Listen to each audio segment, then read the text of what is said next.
Fala aí pessoal, bem-vindos ao canal, mais um vídeo, mais um resumo mensal da economia. Se você é novo no canal, esse é o vídeo onde eu vou dar o básico e necessário para que você precisa saber.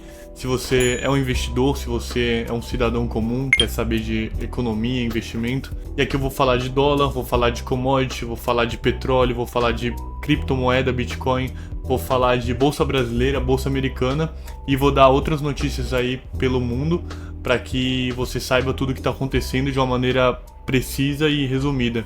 Então, vamos lá pro vídeo. Bom, começando aqui como de costume pelo dólar. No mês ele deu uma caída, isso é muito bom. No ano já deu uma neutralizada, que estava numa alta muito grande. E o dólar em relação às outras moedas também ele deu uma caída, vem caindo bastante. Estava em 103, era o normal faz um tempo e agora já está em 98 o índice.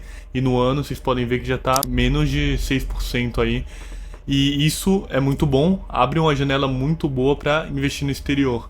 Então, assim, apesar de ter muito rumor de que o dólar vai perder espaço para outra moeda, mas eu vejo ainda isso como uma janela de oportunidade para você comprar o seu dólar e investir no exterior. Vocês que me acompanham já sabem que a queda do dólar não é só mérito do Brasil. O dólar não está caindo só porque o real está se valorizando, mas também porque o dólar em si está perdendo valor. E aquela coisa, se o dólar voltar a ganhar o valor para aquele patamar de 103, o índice, provavelmente o dólar perante o real vai dar uma disparada. Então, boa janela de oportunidade para comprar dólar, para investir.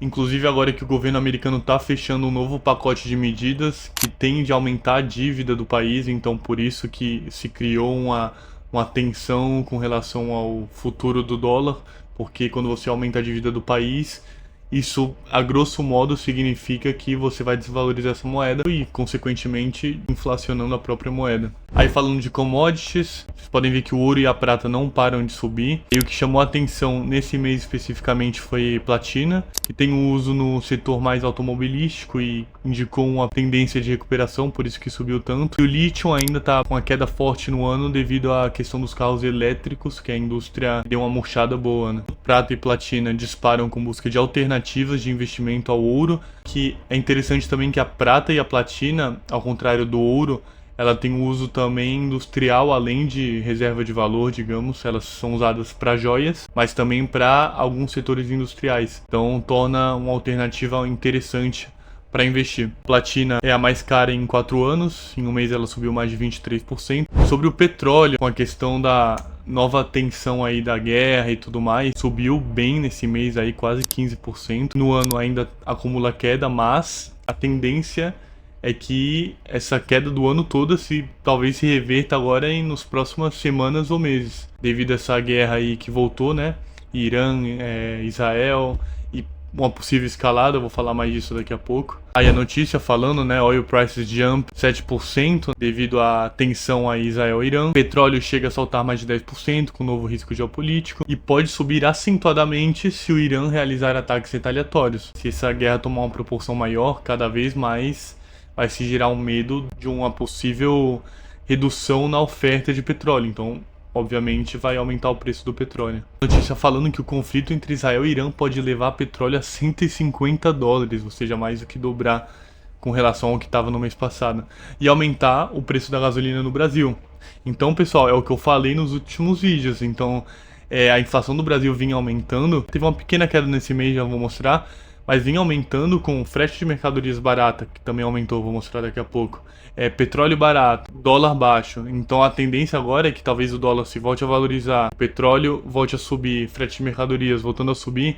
Pode ser que haja um salto na inflação no Brasil, no mundo e no Brasil mais ainda. Aí o frete de mercadorias também, que eu sempre falo, podem ver que esse índice estava em 1.300 aqui no mês passado que eu mostrei para vocês, agora já foi para 2.200.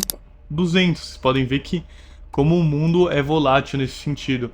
Questão de um mês, guerra e Golfo Pérsico, Canal de Suez, tá todo naquela região do Oriente Médio, uma das principais rotas de navio ali de container e tudo mais. Então tudo isso gera uma insegurança logística e um consequente aumento de preço, como já dá para ser observado. Aí as notícias falando, né, Irã ameaça Estados Unidos, Reino Unido e França se impedirem retaliação a Israel. Navios e embarcações navais no Golfo Pérsico e no Mar Vermelho. Então isso é o perigo. E esse é o motivo principal pelo qual o frete de mercadoria já subiu tanto nesses últimos dias aí, semana. Bitcoin, vamos falar do Bitcoin. Bitcoin está estável no último mês, no ano vem subindo muito. E o mais legal é isso aqui, pessoal, é que o índice de medo e ganância está se mantendo estável. Então, outras vezes, quando o Bitcoin deu essa disparada acima de 100 mil, era uma situação de muita ganância. Eu tinha até comentado isso no último vídeo. E agora, vocês podem ver que o preço se manteve praticamente, a 103, 104 mil, quase a mesma coisa, só que o índice de ganância até diminuiu. Então quer dizer que essa alta o mercado entende como algo justo e sustentável.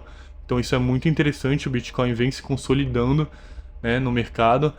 Muita empresa fazendo reserva de Bitcoin como uma alternativa à reserva em dólar ou à reserva do país que a empresa está. Então, muito bom saber disso e o mercado cripto não para de crescer. Mesma coisa o múltiplo de Mayer, olha só, apesar do preço ter aumentado um pouco do Bitcoin, o múltiplo de Mayer está um pouco menor. Isso é muito bom também. Quer dizer que é outro indicativo que ele não está tão caro para comprar. Aí a notícia, Bitcoin se estabiliza nos 109 mil dólares e fica perto das máximas com um cenário macro mais favorável. A insegurança de todos os governos, basicamente, acaba provocando uma saída de todas as instituições, empresas e até governos para comprar cripto e não a moeda de um país e até mesmo o dólar, né? Aí a notícia falando que a BlackRock faz alerta sobre a ameaça da computação quântica para o Bitcoin, poderia trazer bitcoins perdidos à vida. Essa foi a notícia que eu coloquei no outro vídeo. E veja como o Michael Saylor, dono da MicroStrategy, que basicamente é uma empresa que só compra Bitcoin, meio que se defendeu, né, e falando, né, ele minimizou essa notícia, falando que a rede Bitcoin realizará futuramente uma atualização de software que eliminará a ameaça quântica ao Bitcoin. Então, tá aí, né, vamos esperar que realmente que a rede Bitcoin sempre vá se desenvolvendo para não correr esse risco, né. Eu acho difícil que isso aconteça, né, uma quebra da rede, mas é algo possível e para mim o principal risco, né, esse cisne negro. Aí com relação ao Brasil, Ibovespa no último mês caiu um pouco, né? Dá pra dizer que é quase neutro. No ano vem subindo bastante. Índice de dividendo IDIV também neutro no último mês. No ano vem subindo bem, mais do que o Ibovespa. IFIX no último mês também um pouco neutro. No último ano também neutro, eu diria. O IFIX sofre muito quando a taxa de juros está alta, porque para muito investidor é como uma alternativa direta à renda fixa, né? O pessoal que quer receber um retorno seguro, constante. Então, quando a taxa de juros está alta, o pessoal automaticamente migra para a renda fixa, né? E sai um pouco do fundo imobiliário. E é claro, o fundo imobiliário fica barato nessa situação, então uma coisa compensa a outra. Então, para quem gosta de fundo imobiliário, é uma boa oportunidade para estar comprando. E a Bolsa Brasileira em dólar, no último mês, está neutro, no ano também neutro, né? É pouca coisa, essas variações aí ao longo de um ano. Isso também muito pela queda do dólar, né? A América Latina pode se beneficiar, né, da alternativa dos investimentos nos Estados Unidos. Então, assim, existe um timing bom para os países emergentes e principalmente latinos, né, que eu diria que são os emergentes ocidentais e mais que as pessoas confiam mais para investir. É uma oportunidade, no entanto a política não ajuda muito, né? Eu vou falar isso na conclusão. Uma notícia péssima, né, para o Brasil. O governo publica medidas para substituir a alta do IOF com taxas sobre LC e LCA. Então investimentos como LC e LCA que antes eram isentos, agora vão ter imposto. Isso é péssimo porque são dois meios de investimentos que ajudam o setor imobiliário e o agronegócio e que agora vai ficar mais caro o crédito para esse tipo de negócio. Então é ruim para o investidor, ruim para o empreendedor e o governo só desajuda, né? É engraçado, a notícia é dada como substituir a alta do IOF. Não é substituir a alta do IOF. A alta do IOF permanece, eles só voltaram atrás com alguns pontos, como por exemplo a remessa de dólar para o exterior, que era 0,38 se eu não me engano, aí foi para 3,5, algo assim, eles voltaram, mas voltaram para 1,1. Ou seja, não é que baixou nem manteve, aumentou menos do que eles queriam aumentar, só para ficar bem claro, né? PL do Bovespa aí mostrando que o Bovespa ainda tá barato, né? Momento de oportunidade. Taxa de juros no Brasil, entre o último vídeo e esse, tá constante porque não teve reunião do Copom. Vai ter agora, daqui a pouco, dia 17 e 18 de junho, então vamos ficar atento aí. O consenso do mercado é que se mantenha, mas eu acredito que ainda haja uma alta até o final do ano, porque a inflação, apesar desse mês ter dado uma tranquilizada, Eu acho que vai continuar aumentando pelos motivos que eu já falei, e aí a taxa de juros tem que aumentar para segurar, já que o gasto público não vai diminuir, provavelmente. Aí a notícia falando, né, da super quarta, porque vai ter a decisão de juros no Brasil e nos Estados Unidos, então vai ser um momento bem interessante para a gente ver próximos passos aí do mercado. A inflação no Brasil acumulada dos últimos 12 meses deu uma recuada, porque a inflação desacelerou em maio para 0,26%. Taxa de desemprego no Brasil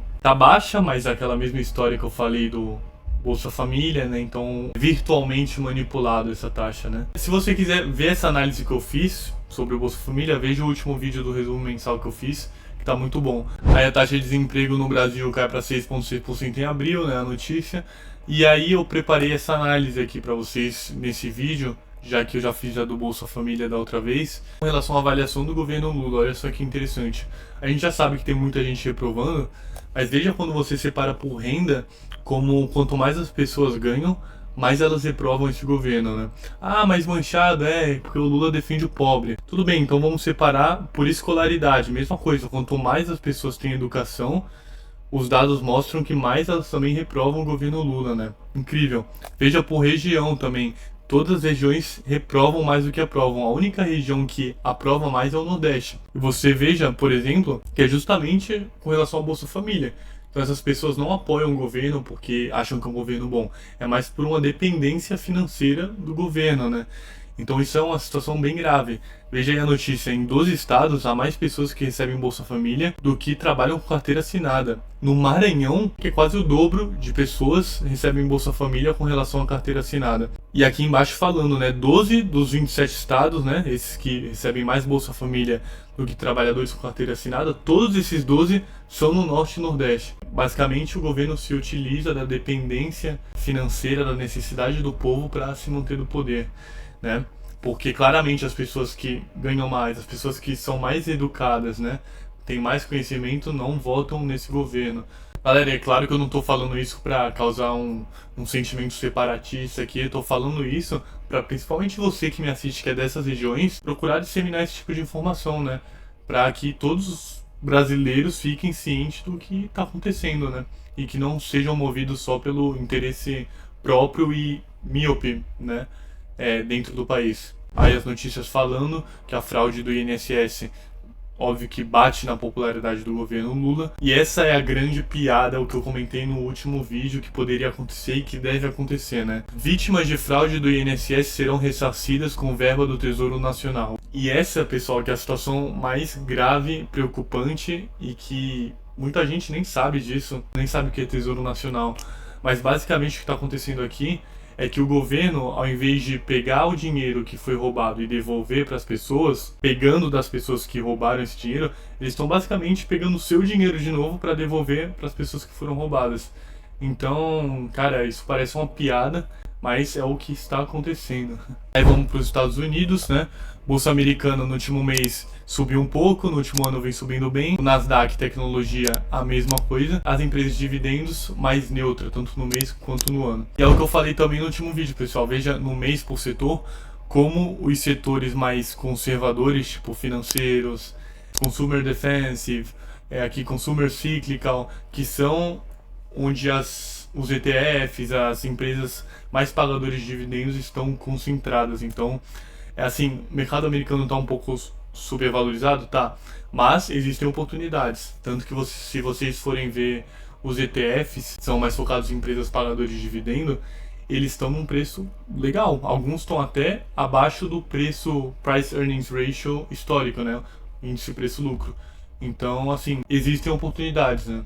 É só questão de saber qual setor, como você está investindo. O índice de medo e ganância do mercado caiu um pouco, isso é bom, né, pra gente que quer comprar, investir. O índice PL do S&P 500 está um pouco alto ainda, né, comparado aí com os últimos 3 anos. A taxa de juros americana, como eu falei, vai ser também junto com a do Brasil, a decisão do Fed. O consenso também é que se mantenha e vamos esperar. A notícia falando, né, que o Fed deve manter a taxa de juros até setembro nesse patamar, porque apesar de ter uma melhora no cenário do mercado de trabalho, inflação, também existe ainda a incerteza das tarifas e que elas possam aumentar essa inflação de novo. E aí, falando de inflação, né, que veio caindo bastante aí nos últimos meses, agora aumentou um pouquinho, mas está controlada por enquanto.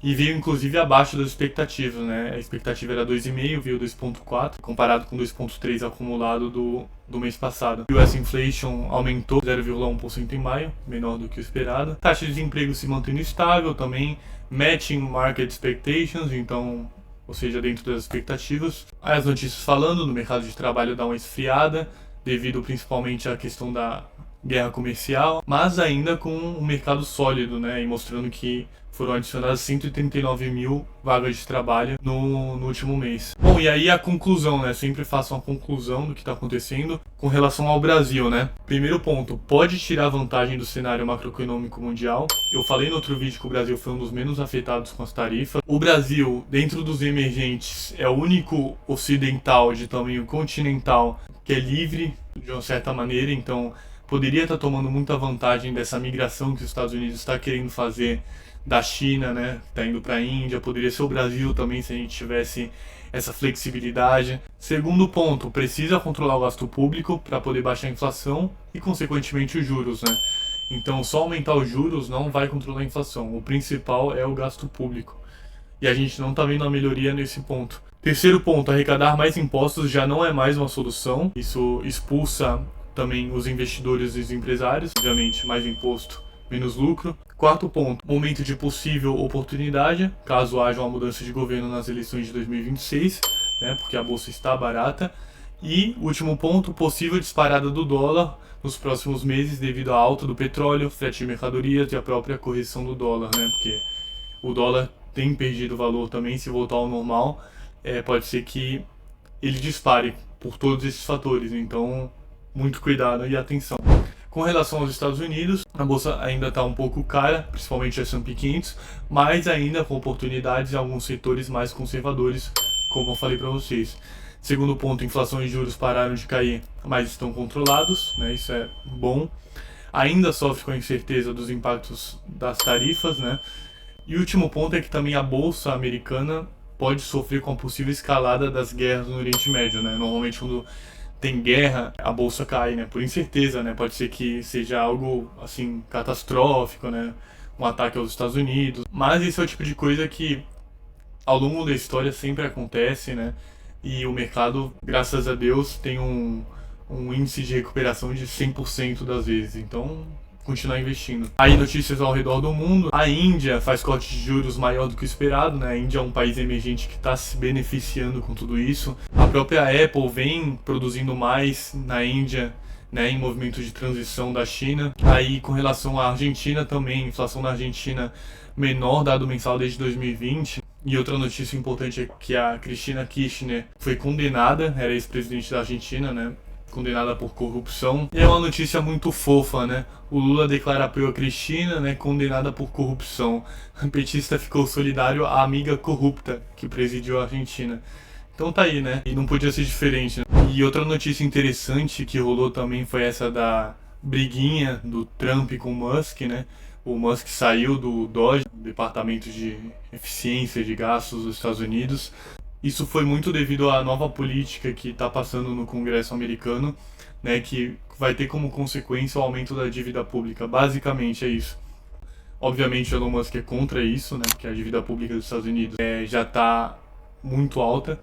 E aí, segundo um pediu desculpa para o outro, parece que a situação se estabilizou. Bom, pessoal, é isso, né? O mercado sempre vai ser assim, a economia, a política, sempre vai ter as notícias de possível guerra, possível crise, né? Mas no final das contas, o mercado sempre se recupera, sempre cresce. E se você ficar esperando o momento perfeito para investir, provavelmente você nunca vai investir e o mercado vai continuar crescendo. Isso é o que tem acontecido ao longo de toda a história. Então, escolha uma estratégia, invista mês a mês, com disciplina. Aproveite os momentos de crise para investir mais, mas nunca deixe de investir. Essa é a conclusão geral do vídeo. Se você gostou, dá o like, se inscreve no canal. Veja os outros vídeos no meu canal, tenho muito vídeo desenvolvendo o que eu falo aqui nesse quadro mais informativo. E é isso, pessoal. De novo, like, se inscreve e até a próxima.